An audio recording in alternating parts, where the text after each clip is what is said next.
Hey everyone, welcome to Law Spirits. I hope you are doing well. So in this video I want to discuss important legal maxims and वो इसमें वो legal maxims हैं जो कई बार law entrance में आई हुई हैं and also it is part second. Part 1 मैंने पहले ही अपलोड कर दिया था and इसमें मैंने सिर्फ 10 legal maxims इंक्लूड करी हुई हैं. मैं आपको उनका मीनिंग समझाते हुए एक्सप्लेन करूँगी जिससे कि आपके माइंड में वो फिक्स हो जाएंगे एंड आप कभी भूलेंगे नहीं.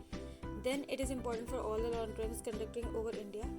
एंड ऑल्सो आप मेरा टेलीग्राम चैनल जरूर ज्वाइन कर लें. एक दो चैनल हैं, एक लॉ स्पिरिट्स है, एक लॉ स्पिरिट्स एस्पिरेंट्स है, ठीक है, जिससे कि आप वहाँ पे अपनी क्वेरीज सॉर्ट आउट कर सकें. एंड अगर वीडियो से रिलेटेड कोई भी प्रॉब्लम है तो प्लीज़ कमेंट डाउन बिलो.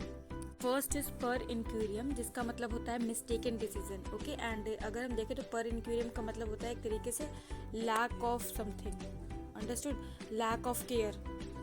अगर हम जो हमारा ऑब्लिगेटरी वर्क है हम वो नहीं कर रहे हैं, okay, we are careless, becoming careless, then it comes under the mistaken decision. Understood? तो पर इंक्वेरियम को अगर हम जनरल मीनिंग में समझे तो उसका मतलब है lack of care. Let's move further. Then second is obiter and obiter means by the way. Okay, obiter का मतलब होता है बाय द वे.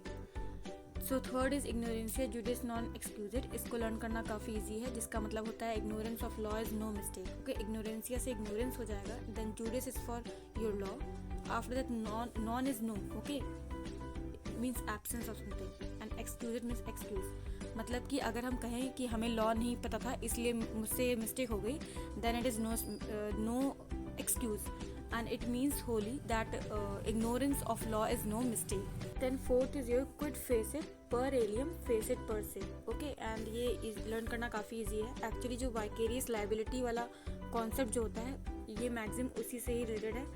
अगर वाइकेरियस लाइबिलिटी आपको नहीं पता तो मैं बता दे रही हूँ. वाइकेरियस लाइबिलिटी मतलब कि अगर एम्प्लॉई कोई है एंड उससे वर्किंग आवर्स में कोई गलती हो जाती है, लाइक अगर एक ड्राइवर है एंड उसके वर्किंग आवर्स में उससे किसी का एक्सीडेंट हो जाता है तो उसके लिए एम्प्लॉयर रिस्पॉन्सिबल होगा. ओके, एम्प्लॉय रिस्पॉन्सिबल नहीं होगा तो दैट इज़ अ केस, उसको हम वाइकेरियस लाइबिलिटी बोलते हैं. तो यहाँ पे वही है कि he who acts through another does act himself. Understood? अगर एम्प्लॉय वर्क कर रहा है अपने एम्प्लॉयर के लिए तो एम्प्लॉय कुछ भी करता है वर्किंग आवर्स में जो गलत है, लाइक एक्सीडेंट कर दिया ड्राइवर ने, ड्राइवर एम्प्लॉय है तो उसके लिए एम्प्लॉयर रिस्पॉन्सिबल होगा. Then is your de facto which means in fact. Understood?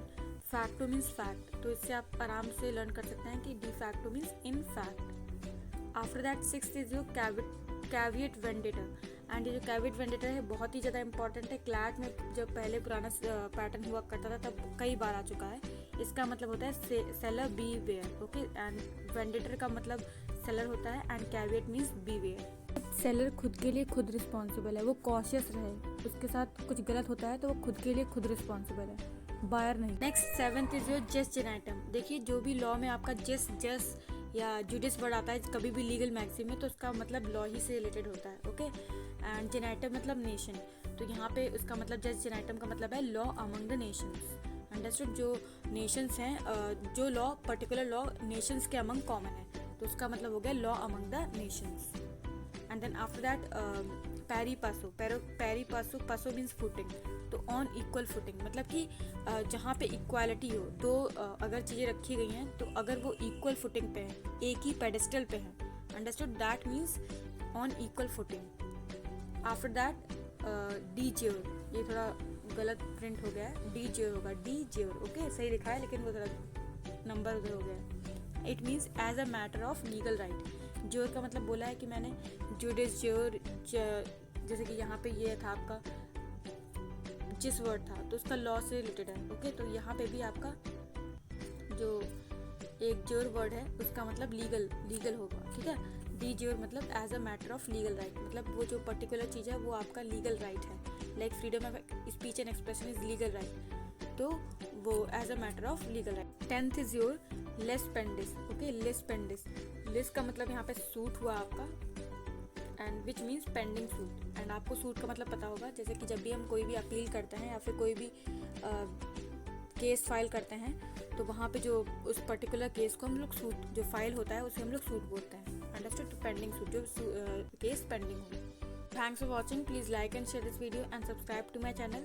I hope कि आपको वीडियो काफ़ी ज़्यादा हेल्पफुल लगी होगी. तो please share this video with all the law aspirants you know, and if you have another problem please comment down below or just personally DM me on Instagram or Telegram. Join my Telegram groups. There are 2 groups, law aspirants and law aspirants, and मैंने बहुत सी videos पहले upload करी हुई हैं, like static series है, legal shorts की series है, जो लीगल के टॉपिक्स काफ़ी कंफ्यूजिंग होते हैं उन पे मैं अपलोड करा हुआ है वीडियोस, तो प्लीज़ डू वॉच दैम. मैं उनके लिंक्स डिस्क्रिप्शन में ड्रॉप कर दूँगी. And thanks for giving a time to watch this video. Thank you.